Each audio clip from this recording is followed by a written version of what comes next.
주님의 요한성을 감사합니다. 이 시간 우리가 하나님 말씀 앞에 있습니다. 하나님께서 주시는 말씀을 주시고 그 말씀이 우리 영혼에 생명되게 도와주시옵소서. 하나님 말씀 깨닫게 하시고 하나님 말씀을 위해서 새 행복을 받는 귀한 시간을 위하여 주시옵소서. 연약한 주의 말씀을 읽었습니다. 온전히 하나님 말씀에 배움자되게 도와주시고 하나님 말씀을 전할 수 있도록 주님 도와주시옵소서. 감사드리며 거룩하신 주 예수님 이름으로 기도합니다. 할렐루야. 괴로운 일이 있어서 힘들어서 성경에서 위로를 받으려고 성경책을 이렇게 접었다가 딱 폈을 때 제일 처음 나오는 말씀을 하나님이 오늘 내게 주신 말씀으로 내가 그걸 순종해야지라고 하는 마음으로 그렇게 이 성경책을 딱 접었다가 이렇게 폈다고 합니다. 이런 거 많이 해보셨죠? 뽑기식으로 해서 딱 폈는데 제일 눈에 탁 띈 말씀이 가룟 유다가 목매어 죽으니라 라고 하는 말씀이 딱 눈에 딱 들어오더래요. 깜짝 놀라가지고 어이구 이게 아니지. 하나님 다시 한번 하겠습니다. 이러고 또 다시 한번 딱 폈대요. 폈더니 말씀에 가서 너도 이와 같이 하라 라는 말씀이 딱 눈에 들어왔대요. 우리가 성경을 그냥 성경이 뽑기식으로 그렇게 바라보면 이와 같은 잘못된 일을 할 수밖에 없는 그런 말씀이 들어오죠. 말씀을요 볼 때 그 말씀의 이 주변의 뜻과 정확하게 말씀이 무슨 의미를 두고 있는지를 알아야 우리가 바르게 신앙생활을 할 수 있습니다. 오늘 이 말씀을 전하는 이 말씀을 이야기하는 이 요한은 나이가 이때가 거의 90세에 가까울 때에 이 요한복음을 적었습니다. 그런데 다른 사도들은 다 죽었고요. 요한만 살아 있었어요. 또 이야기를 이렇게 찾아보니까 요한에 관한 이야기를 좀 찾아보니까 요한을 죽이려고 그 기름가마에다가 요한을 집어넣었다고 합니다. 그런데 요한이 기름가마 속에서도 살아났다는 전설 같은 이야기가 있더라고요. 그러니까 그 당시에 그 요한에 대해서 어떻게 생각하냐면 이 사람은 죽지 않겠다. 왜? 하나님께서 이렇게 말씀하셨으니까 그는 죽지 않겠다라고 하는 소리가 있는 거죠. 근데 마치 이 요한복음을 적을 때 요한이 에베소에서 목회를 하고 있을 때입니다. 그러니까 목회를 에베소에서 목회할 때 이 글을 적었는데 사람들이 요한을 볼 때 어떻게 보겠습니까? 요한은 죽지 않는 사람으로 대하고 있는 거예요.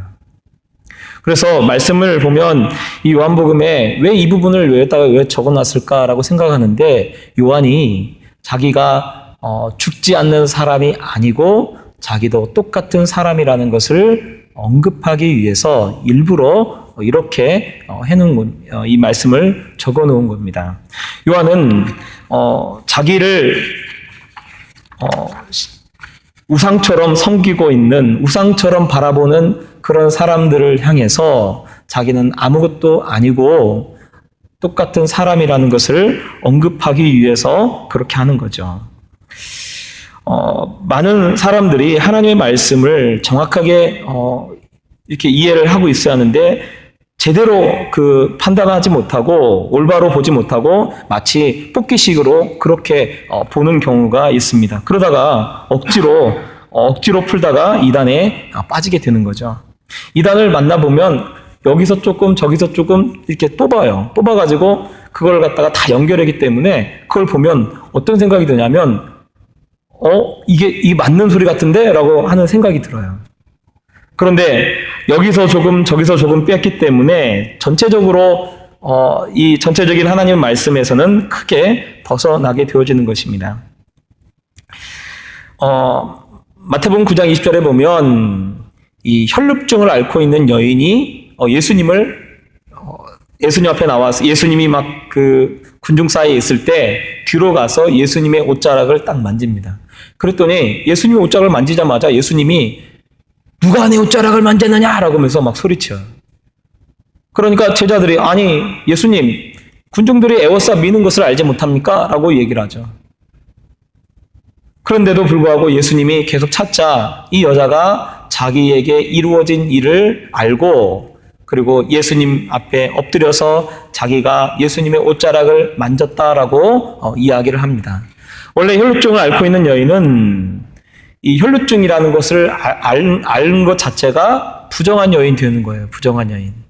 그런데 이 부정한 여인이 예수님을 만졌으니까 예수님께도 부정한 사람이 되어지는 거잖아요. 그래서 두려워서 이 여자가 예수님 앞에 무릎 꿇고 자기가 잘못했다고 그렇게 얘기를 하니까 예수님이 거기서 뭐라고 말씀하시냐면 여자야 내 믿음이 너를 구원하였다라고 말씀합니다.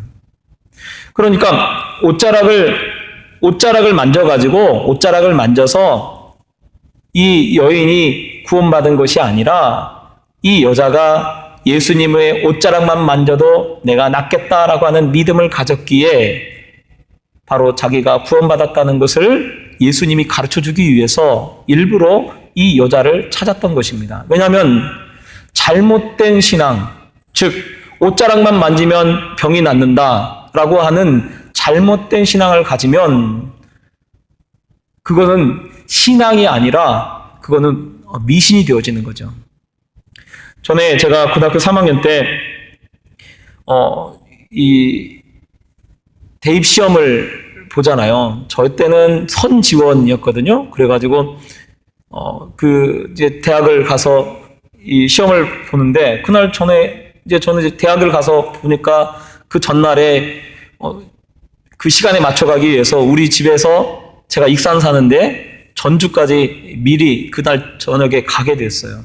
그날 저녁에 가서 미리 거기서 하룻밤을 자고 그리고 그 다음날 아침 일찍 시험을 보러 그 대학에 가게 됐습니다. 근데 저희 어머님이 옷을 제 러닝자스 안에다가 뭘 이렇게 꼬맸어요. 뭔가 봤더니 거기에다가 이 어렸을 때 제가 입었던 베네 저고리를 제 러닝자스에다가 꿰맸더라고요. 이거 왜 뭐야? 했더니 저희 어머니가 하는 말이 이래야 잘 되지. 그때는 교회 다닌 지 얼마 되지 않아가지고 그냥 그래 뭐 잘 된다고 하니까 그렇게 하고 갔거든요. 근데 정말 아무튼 대학을 합격을 했어요. 베네 저고리 해가지고 뭐 아무튼 합격하긴 했어요. 근데 사실은 베네 저고리 때문에 합격했겠습니까? 근데 제가 이제 저희 아내랑 결혼해가지고 제가 이제 목사잖아요. 목사가 돼야 결혼하거든요. 목사 돼서 결혼을 해가지고 이제 신혼여행 갔다가 저희 집에 딱 가게 됐어요. 어머님 돌아가시고 아버지가 계시고 아버지가 재혼하셔서 이제 새어머니랑 같이 계시는데 아버지가 상자에다가 뭔가를 꺼내가지고 저를 딱 주시는 거예요. 그 상자가 뭔가 딱 봤어요. 아버지가 주시면서 하신 말씀이 너 이제 이거 네가 잘 관리해라. 도대체 뭘 이렇게 주시나라고 딱 봤더니 그 베네 저고리를 주시더라고요. 제가 목사인데. 그러면 저희 아버지가 그때 교회를 안 다녔나? 교회를 다녔어요. 집사님이셨어요.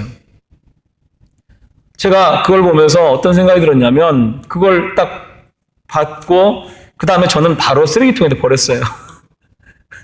왜냐하면 그게 아무런 의미가 없고 아무런 소용이 없습니다. 그런데요, 우리가 기독교 미신 같은 신앙을 가지고 있는 사람들이 굉장히 많아요.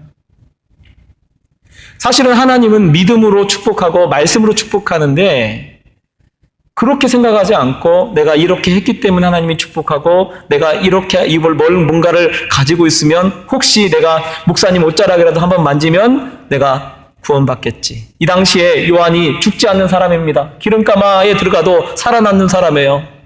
여러분, 제가요 만약에 우리 교회가 지금 개척교회인데 제가 한 번 죽고 두 번 죽고 세 번 죽고 네 번 죽고 다섯 번 죽어도 살아났어요. 그러면요 우리 교회는요 수원에서 제일 큰 교회가 될 겁니다. 무슨 말인지 알겠어요? 왜요? 목사님을 우상처럼 섬기는 사람들이 막 늘어나요. 요한은요 그걸 지금 사실은 경계하고 있는 겁니다. 우리가요 어디에 기초해야 하냐면 항상 하나님의 말씀에 기초해야 합니다. 그리고 정말 우리를 구원하고 우리를 살리는 것은 오직 믿음이에요. 예수님을 믿는 그 믿음이 우리를 살리는 거지. 내가 예를 들어 제가 우리 교인들한테도 항상 얘기하는 거예요. 교회 막 나왔다고 해서 구원받는 거 아니다. 정말 예수님 믿고 예수님 말씀대로 살아야 그래야 구원받는 거지. 교회 다닌다고 해서 구원받는 것은 절대 아니다. 제가 그 얘기 많이 합니다. 여러분, 우리의 신앙이 어디에 바탕을 하고 있는가? 항상 하나님의 말씀에 바탕을 둬야 될 줄 믿습니다. 그래서 이 말씀을 제자들이 오해했어요. 제자들이 오해하고, 예수님이 요한은 죽지 않을 거라고 했다 하고 제자들이 그렇게 얘기해가지고 그 얘기가 에베소 교회 안에도 가득 있는 거예요. 요한이 죽지 않을 것이다. 또 많은 사람들이 이 사도 요한은 죽지 않을 것이다 라고 그렇게 생각하고 있는 거예요. 여러분, 하나님 말씀을 정확하게 이해하고 하나님 말씀의 기초에서 우리의 믿음이 그 위에 세워져야, 그래야 제대로 된 진짜 신앙생활을 하게 되는 것입니다. 요한은 그걸 오해를 바로잡기 위해서 말씀에 기초한 신앙생활을 하도록 이야기를 하고 있는 것입니다. 또 오늘 말씀에 보면 베드로가 그 앞에 사실은 주를 너 나를 사랑하느냐? 네, 사랑합니다. 내 양을 먹이라. 이 세 번을 이렇게 반복하시잖아요. 사실은 거기서 주님이 이 요한에게 또 이 베드로에게 뭐라고 말씀하시냐면 너는 나를 따르라라고 말씀하시거든요. 거기서 사실은 끝나도 돼요. 근데 베드로가 가다가 주님 따라 딱 가다가 보니까 뒤를 딱 돌아보니까 누가 있어요? 요한이 있어요. 다른 제자들도 많은데 왜 하필이면 요한일까요? 저는 어떻게 되겠습니까? 요한이, 왜냐면 다른 제자들보다 사랑받는, 자기가 볼 때 예수님께 사랑받는 제자인 것처럼 보이죠.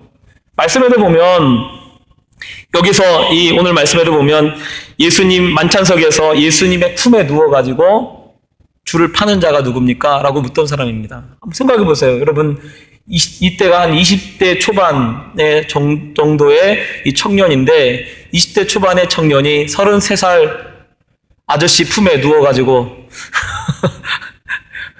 주를 파는 자가 누굽니까? 라고 묻잖아요.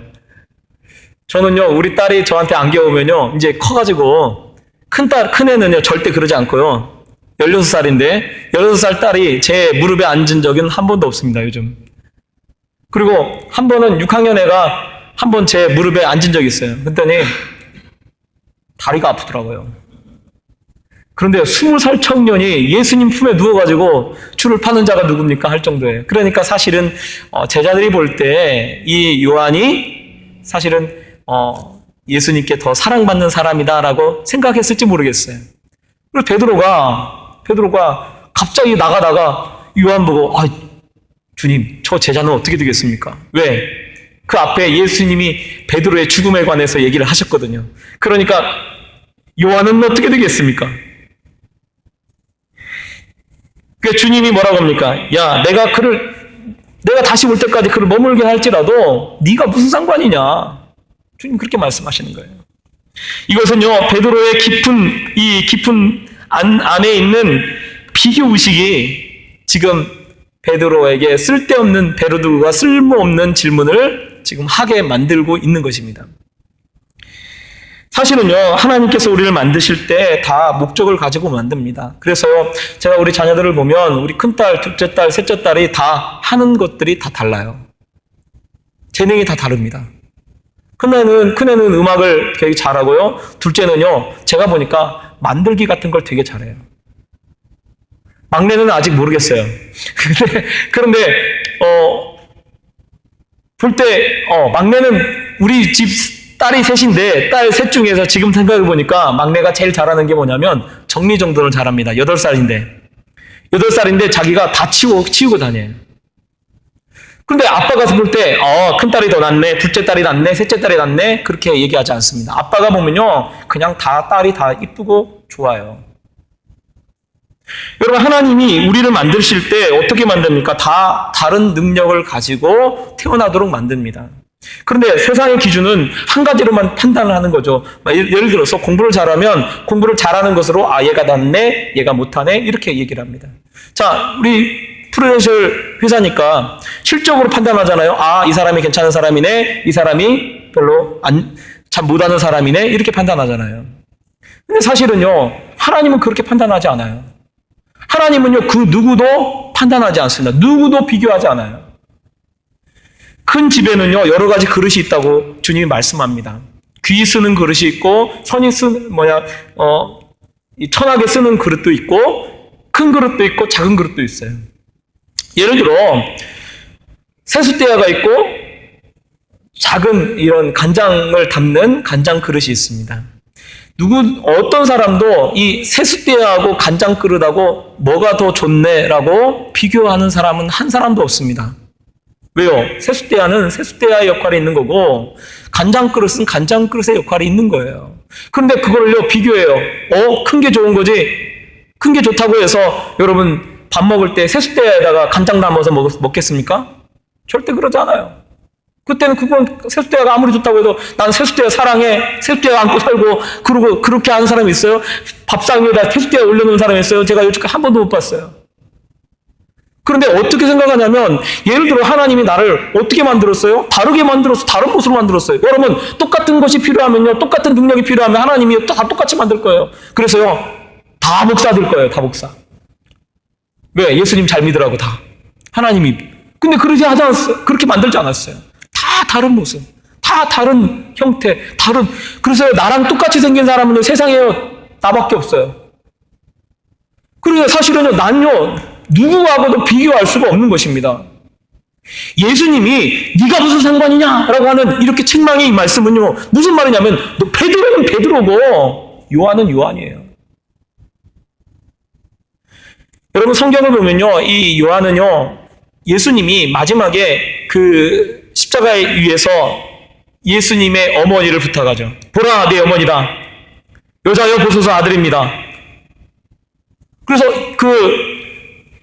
예수님이 자기 어머니를 부탁했어요. 그러니까 요한은요, 평생 어떻게 하냐면, 평생 예수님의 어머니 마리아가 죽을 때까지 이 마리아를 섬겼습니다. 그래서 사도행전에 보면요, 요한이 별로 등장하지 않아요. 요한이 별로 등장하지 않습니다. 에베소 교회까지 왜 가게 됐냐면, 에베소 교회 그 핍박이 일어나니까 어머니를 모시고, 예수님의 어머니 마리아를 모시고 이 에베소 지역으로 가게 된 거예요. 그럼 에베소 교회 그 당시에 누가 목회하고 있었나? 원래는 바울이 목회했고, 그 다음에 디모데가 거기서 목회하고 있었어요. 그런데 그곳에 마치 가서 있는데, 마침 디모데가 그 에베소 사람들에 의해서 돌에 맞아 죽게 됩니다. 순교를 당하게 됩니다. 그래서요, 그 에베소 교회에 어쩔 수 없이 거기서 목회를 하게 되는 거예요. 평생을 마리아만 섬겼습니다. 평생을. 다른 사도들은 나가서 어떻게 합니까? 복음 전하고요. 다른 사람들은 나가서 순교당하고 막 그렇게 그런 일을 하는 거죠. 그리고 성경에 막 굉장히 그 중요한 역할로 사도행전에 기록되고 그런데, 그럼에도 불구하고 요한은요, 별로 등장하지 않아요. 왜요? 요한은요, 자기가 맡은 그 일을 하고 있는 거예요. 그런데 성경은 또 말씀을 보면, 성경은 예수님이 누가 더 낫다라고, 제자들 중에 누가 더 낫다라고 한 적이 한 번도 없습니다. 주님 나라 올 때 하나는 주의 좌편에, 하나는 주의 좌편에, 하나는 주의 우편에 앉게 해주십시오 라고 했을 때, 또 제자들 중에서 누구 두 사람 선택해가지고 그 두 사람이 앉을 것이다 라고 말하지 않았어요. 그거는 아버지께서 누구에게 주실 거라고 하는 그 사람이 받을 것이다 라고 하면서, 전혀 누구를 더 내가 더 사랑하고, 누구를 더 좋아하고, 누구를 더 이끌고, 그렇게 말하지 않았어요. 아무도 비교하지 않았어요. 그런데요, 우리가 비교하는 거예요. 우리가 비교하는 겁니다. 여러분, 나는요, 세상에 하나뿐인 사람입니다. 그래서요, 제가 보니까 우리 회장님도 자서전을 썼지만, 우리 성도님들한테 그래요. 우리 성도님들, 우리 할머니, 우리 교회 할머니 권사님들 있잖아요. 이야기를 쓰라고 하면요, 아마 책으로 내도 기가 막힐 거예요. 기가 막힌 일들이 많아요. 제가 들어보면요, 와, 뭐 이런 일들이 다 있네 할 정도로 그런 일들이 얼마나 파란만장하게 하는 그런 일들이 많은지 몰라요. 그런데 한 사람은 그런 게 아니에요. 물어보면 다 물어보는 사람들마다 다 정말 자기만 느끼고 있는 그런 삶을 살았더라고요. 여러분, 우리는요, 지금요, 실적이 좀 떨어지더라도 멋진 삶을 살고 있습니다. 비교하지 마세요. 주님이 네가 무슨 상관이냐? 라고 지금 말씀하고 계신 거예요. 우리 옆 사람 인사하겠습니다. 당신은 멋진 삶을 살고 있습니다. 시작. 예. 여러분, 우리는요, 정말 멋진 삶을 살고 있는 거예요. 나만이 할 수 있는 일을 지금 내가 하고 있는 거예요. 여러분, 비교하지 마시길 바랍니다. 하나님은 우리를 귀하게 만드셨어요. 세상에 하나뿐인 그런 사람으로 만들었습니다. 누구를 비교해서 부르지 않습니다. 그러므로 다른 사람과 여러분 비교하지 마세요. 세상 사람들이 이야기하는, 회사에서 얘기하는 실적으로 나 자신을 비교하지 마세요. 내가 실적이 좀 떨어지면 다른 건 잘하면 되잖아요. 그걸 위해서 하나님이 부르신 줄 어떻게 알겠습니까? 또 여기 베드로에게 예수님은 너는 아무것도 상관하지 말고 나를 따르라 라고 말씀하신 이유는, 베드로는 너에게 맡겨진 일을 해라. 너는 나를 따르라 라고 주님 그렇게 말씀하셔요. 그런 거 상관하지 말고 너는 나를 따르라 라고 이야기를 합니다. 이것은 곧 베드로에게 맡긴 그 일을 최선을 다해서 충성을 하라고 주님이 그렇게 말씀하고 있는 것이죠. 맡은 자에게 구할 것은 충성이라고 말씀합니다. 다 우리에게 맡겨진 일들이 있어요. 예를 들어 다 목사겠습니까? 다 교회에 다 재정 보는 사람이겠어요? 다 교사겠어요? 아니에요.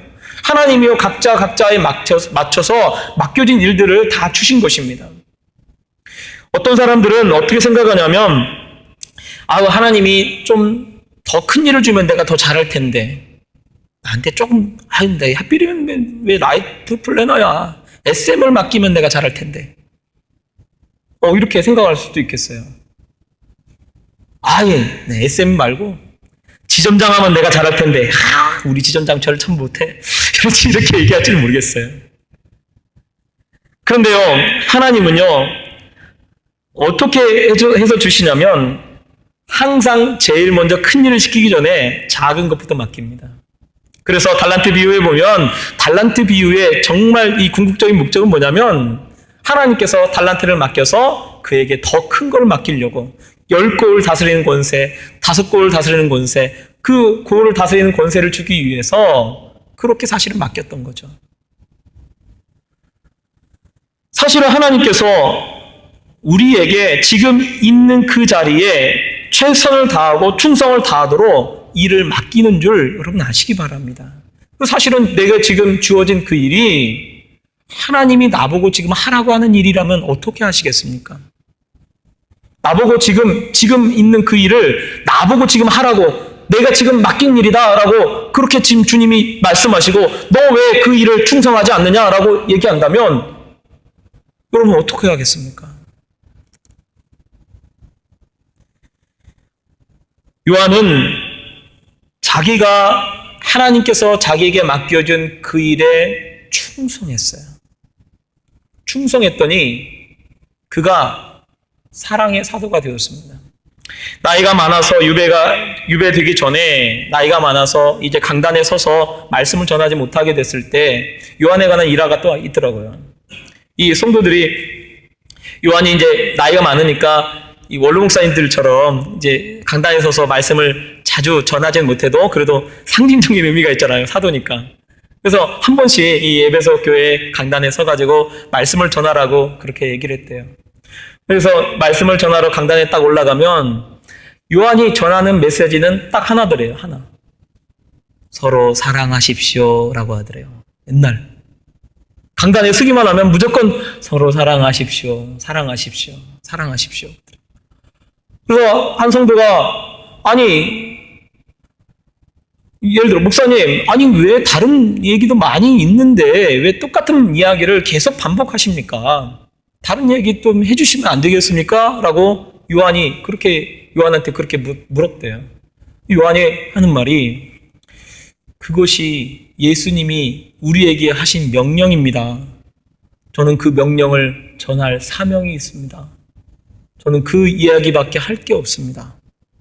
그리고 그 서로 사랑하라고 하는 말씀을 계속 전했다는 거예요. 우리에게 하나님께서요, 각자에게 맞는 그런 일들을 다 주셨어요. 어쩌면 지금 라이프 플래너 이 일도 하나님이 지금 현재 내게 허락하시고 내게 하라고 주신 사명일 줄 어떻게 알겠습니까? 하나님이 지금 나에게 주신 사명이라면 여러분 어떤 마음가짐으로 어떻게 할까요? 하나님이 정말 확실하게 지금 그 일을 하라고 내게 말씀하셨다면 내가 어떻게 행동하고 어떻게 일을 하겠습니까? 여러분, 다른 사람들과 비교하지 말고 내게 맡겨진 그 일에 최선을 다하고 충성을 다해서 하나님이 보실 때 요한처럼 하나님의 일에 충성하는 사람으로 기억되는 그런 우리 성도님들 되시기를 예수 부탁드립니다. 기도하겠습니다. 사랑의 하나님 아버지, 주님의 은혜와 사랑을 감사합니다. 우리를 사랑하여 주시고 또 이렇게 주님 앞에 나올 수 있게 하시면 감사합니다. 하나님 아버지, 우리의 신앙이 항상 하나님의 말씀에 기초하게 하시고 또한 다른 사람들과 나를 비교하지 않게 도와주시옵소서. 또한 내게 맡겨진 그 일에 최선을 다하고 충성을 다해서 하나님의 기뻐하는 사람들이 되게 하여 주시옵소서. 여리 하나님 아버지, 정말 우리에게 귀한 사명 주신 줄 압니다. 그 사명을 잘 감당해가는 그런 우리 모두 되어줄 수 있도록 주님 도와주시옵소서. 감사드리며 거룩하신 주 예수님 이름으로 기도합니다. 아멘.